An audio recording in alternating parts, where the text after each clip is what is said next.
Every time I think about Trump, I get allergic.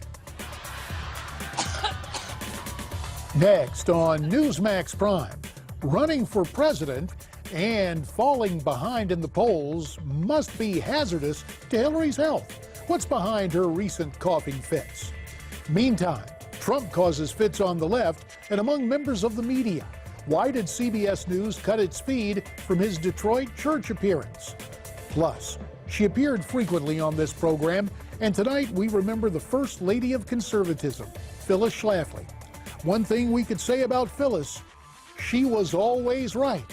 And Newsmax Prime starts right now.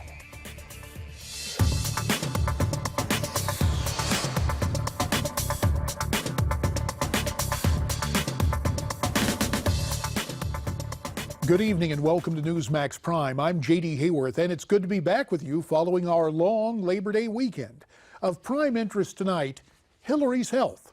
The way I see it, with her poll numbers declining and her coughing fits increasing, it's a question that confronts her both politically and personally. Yes, there is a partisan element to the topic as well, but it arises out of past experience. History reminds us that two presidents developed severe health problems during their time in office. Woodrow Wilson suffered a stroke in October of 1919 and was incapacitated. Franklin Roosevelt ran for his fourth term amidst all sorts of illness, including congestive heart failure. He won that fourth term but lost his life when he suffered a massive stroke in April of 1945. In both instances, the American public never knew just how sick those men really were. And now, the woman who hopes to become the first female president wishes all the questions surrounding her medical condition would just go away. Her fellow Democrats and her cheerleaders in the leftist press, but I'm repeating myself, well, they want the same thing. In fact, the Washington Post proffered this headline in its online edition. Can we just stop talking about Hillary Clinton's health now? No wonder the column to which this headline is attached is called The Fix. Of course, there is a simple fix for all of this: for Mrs. Clinton to make public all of her health records. Thus far, she's been reluctant to do so, and that may be one major reason that her political health is in decline. That's the way I see it. Of course, Mrs. Clinton and those who support her in the news and entertainment industries believe that laughter is the best medicine when it comes to healing her current political condition, and as Ed Berliner reports, it also includes a liberal dose of ridicule. Can you open this jar of pickles? This has not been tampered with. This is... you get it.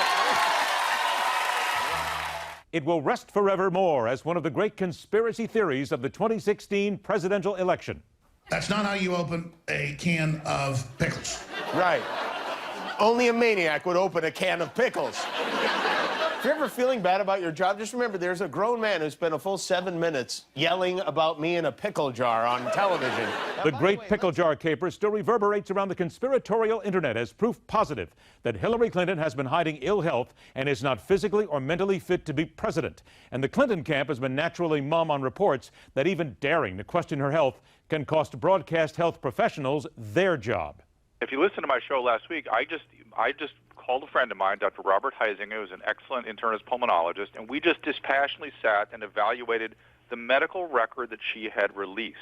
And based on the information that she has provided and her doctors have provided, we were gravely concerned, not just about her health care, not about her health, but her health care. And when Dr. Drew Pinsky's show on HLN was canceled in short order after comments on his show and follow-up such as that one, reports blew up in both the legitimate and illegitimate news media that he was bounced for making his concerns public. Even over the weekend, the New York Post got on the bandwagon and made it clear Pinsky was pressured by CNN to retract his statements, which he allegedly refused. And despite a statement from his rep that the cancellation had been decided on weeks prior to his statement, the Post and others say Pinsky is concerned about his own well-being due to being afraid of Clinton and her supporters, of which there is no solid evidence. Still, these rumors won't be cured anytime soon. J.D., it's all yours.